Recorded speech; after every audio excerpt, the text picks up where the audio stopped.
What if the final shot of the Season 8 teaser is a trick? A man calls out, "Mrs. Fraser," and Claire and Jamie turn, stunned. But who is he, Frank, Henry, William? Or someone none of us saw coming? Before we lock into any single answer, let's lay out everything we know, everything we think we know, and every theory that refuses to die. By the end, you'll see why the simplest explanation might be the most shocking, and why the first episode of Season 8 is set up to pull the rug from under us more than once. Let's start at the moment everyone's talking about. In the teaser's final beats, a voice says, "Mrs. Fraser," and both Claire and Jamie look up in absolute shock.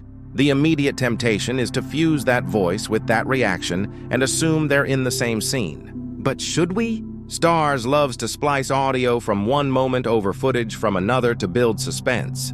They've done it often enough that I'm wary of taking this at face value. My working theory: the voice and the shot are from different scenes stitched together to spark exactly the kind of chaos we're all in now. And yet, even if they're separate, the teaser still points us toward what Episode 1 wants to test: memory, canon, and the brutal limits of hope. Rewind to the end of Season 7, Episode 16. The twist that lit the fuse was the possibility, however slim, that Faith lived. In the books, Faith does not survive. Claire and Jamie wonder, they grieve, and they move on. Diana Gabaldon herself has been clear on that. But the show has never promised to hug book canon in every detail. If the writers choose to reopen Faith's story, they can. That's why the fandom immediately split into camps. One side argues for a miracle via Master Raymond and his healing gifts.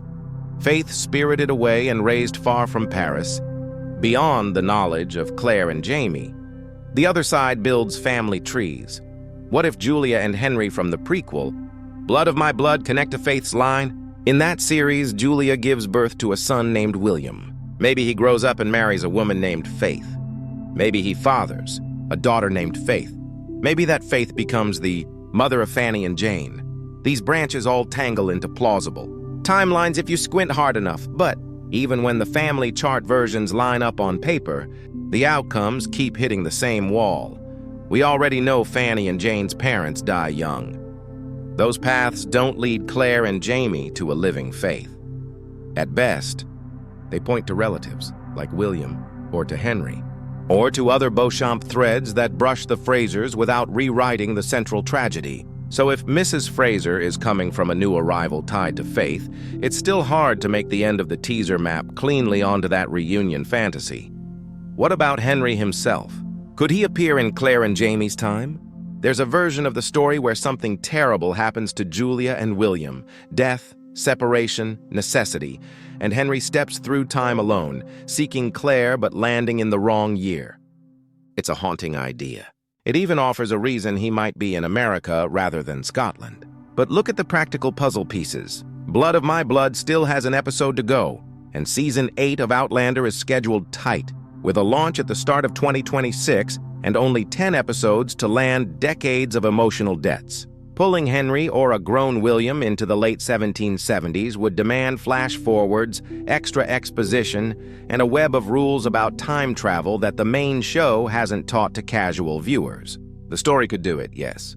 The season might not have the runway. So if not Henry, not a grown William, and almost certainly not Frank, whose time travel would require breaking rules the story has respected so far, who's saying Mrs. Fraser? Here's a leaner possibility that fits the teaser's mood and the history on deck: a soldier. Specifically, a soldier tied to the coming Battle of King's Mountain. We already know Season 8 is steering toward that fight. Book readers also know the stakes there are brutal. Jamie is reported dead. Reports can lie. Grief can be wrong. But for at least one terrible beat, Claire's world stops. Imagine a messenger riding up to Fraser's Ridge, or intercepting Claire near the encampment, calling out the name he was told to find: Mrs. Fraser. The camera cuts to her face. Not everything needs a time traveler to be devastating, and still, don't dismiss the triple twist. I think the teaser stacks 3 different moments: the call of Mrs. Fraser from a soldier, the cut to Claire and Jamie looking at someone else entirely, maybe Brianna, Roger, and the children back at last, and Claire whispering the aching question, "Is it possible?" during a quiet debate with Jamie about faith. When you stitch those pieces together, you get the perfect storm: the illusion of a reunion, the fear of a death, and the echo of a miracle. No wonder the theories exploded across forums and timelines. That's exactly the conversation the teaser wanted to ignite. Let's talk about the ground the season needs to cover, because that's where the best predictions hide. After the early investigation into Faith's fate, Claire and Jamie head home to Fraser's Ridge. They rebuild. We've already seen glimpses of the new big house in the teaser: sweeping beams, clean lines, a fresh start. Tenants arrive. Tensions rise. Claire takes up beekeeping. The Ridge breathes again. Brianna and Roger come to visit with the children. Marsali and Fergus, still aching from the loss of little Henry Christian, find their way back into the Frasers' orbit. Lord John Grey is dragged into danger. Kidnapping rumors swirl. Jamie and Claire get pulled toward a rescue. The King's Mountain campaign looms, and with it a test of faith, skill, and the boundary between life and death that Claire has crossed more than once with her hands and her courage. Somewhere in these threads, Amaranthus Grey's connection to William snakes forward, adding romantic and political tension of its own.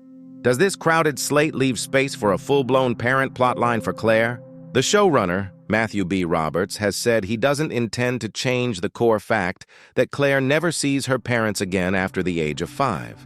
That's straight from the books, and it anchors Claire's loneliness in a way the series has relied on for years. But can we trust any preseason statement completely? If the plan were to break canon, he would never admit it ahead of time. So his quote calms the waters without closing the door. The real answer lives in how Episode 1 structures its reveals. Here's why the soldier explanation still makes the most sense for the teaser's voice. It's clean. It requires no new rules. It dovetails with an event we know is on the calendar. And it gives Claire a moment of world-ending dread without committing to the irreversible on a teaser. The voice says, "Mrs. Fraser." The news is dire. Claire's expression is shock, not recognition, not the astonished joy of a daughter seeing her mother or father, not the confused wonder of meeting a time-tossed relative, but the hollow look of someone bracing for the blow. If the scene truly belongs to King's Mountain, it sets up one of the season's most harrowing sequences: reports of Jamie's death, the mad, precise work of pulling him back, and the quiet horror afterward as they count the cost. Now circle back to Faith. The question, is it possible, is doing double duty in the teaser. It fuels the faith theories, yes, but it also fits Claire's internal weather in a dozen other moments. Is it possible Jamie survived those wounds? Is it possible the past can be rebuilt without repeating its losses? Is it possible to carry grief that old and still find room for wonder? That's the cleverness of the cut. It invites arguments while hiding the scene's real target. Let's also look at the alternative the teaser wants you to whisper, but not say aloud: Claire meeting her parents. On paper, it's the ultimate heartstopper. In practice, it threatens to unravel the delicate weave of the show's rules. Time travel in this world is costly and risky. Bringing Claire's parents forward, or sending Claire back into a perfect alignment, would require an elaborate chain of causes. It's not impossible, but it's narratively expensive. With only 10 episodes left and a list of arcs that already spills over the edges, the season would have to sacrifice other long-promised payoffs to make that one shine. That trade doesn't look likely. What about William? He exists in multiple story streams. Julia's son in the prequel, a potential node in the Grey family lines, a character whose future pushes against the story's war and family engine. A sudden jump to make him the man calling Mrs. Fraser would compress years of growth into a moment the audience isn't ready to accept. Could he appear in Season 8 in other ways? Certainly, especially through the gray threads in the battlefield chessboard. But as the literal voice in the teaser, the math doesn't add up. While we're clearing brush, let's address Frank. There's a theory that the man is Frank, calling from some fold in time or from a doorway between years. It's a romantic thought, the past calling the present by a name only he used, but it clashes with the show's restraint around who gets to travel and when. If Frank could cross, the story would owe us a vault of explanations. It would also risk twisting Claire's marital arc at the finish line, not to deepen it, but to muddy it. The show has been braver than that, and also more consistent. So where does that leave episode 1? With a tight character-first opening that uses illusion the way a surgeon uses a scalpel. Expect the ridge, home rebuilt, bees humming, new tenants muttering. Expect reunions that carry the weight of years. Brianna and Roger's arrival, the first long look that says more than any speech. Expect the rumor and rally of war, King's Mountain drawing close, the name Grey pulling multiple storylines toward a collision. And expect medicine, Claire's always. The old argument between body and spirit, the quiet rituals that turn the impossible into the survivable. If the teaser is a map, it's a map that misleads on purpose. The voice saying Mrs. Fraser is likely a soldier with terrible news. The shot of Claire and Jamie turning could be them seeing family at last, or facing a stranger who will become important. The whispered, "Is it possible?" is a thread that runs through the faith debate, but also through a dozen choices the season will force them to make. Splice those together, and you get a supercharged promise, shock, hope, and the old ache of grief, all in under a minute. And the faith question? Don't expect the show to slam it shut in the premiere. Expect it to flicker at the edges as other crises move center stage. That's how stories like this work best, by letting the most painful questions breathe while life makes its next demand. Claire's certainty will be tested, not just by ghosts of the past, but by the living who need her now. Tenants in trouble, friends in danger. A husband pulled toward a battlefield that has already claimed him once in rumor. Here's my final prediction, and it's built from the season's practical needs as much as from the teaser's tricks. Episode 1 will confirm that the voice and the reaction are separate. It will plant real answers to the faith speculation without resolving everything. It will anchor us at the ridge, reassemble the family, and then point straight at King's Mountain. When the messenger finds Claire and says, "Mrs. Fraser, your heart will stop." And when she whispers, "Is it possible?" It won't be about breaking canon so much as about surviving what the canon is about to demand. Hold on to that. The show doesn't need to break its own rules to break your heart. It only needs to be honest about the price of love, the stubbornness of hope, and the unforgiving weight of history. Season 8 looks ready to pay that price in full.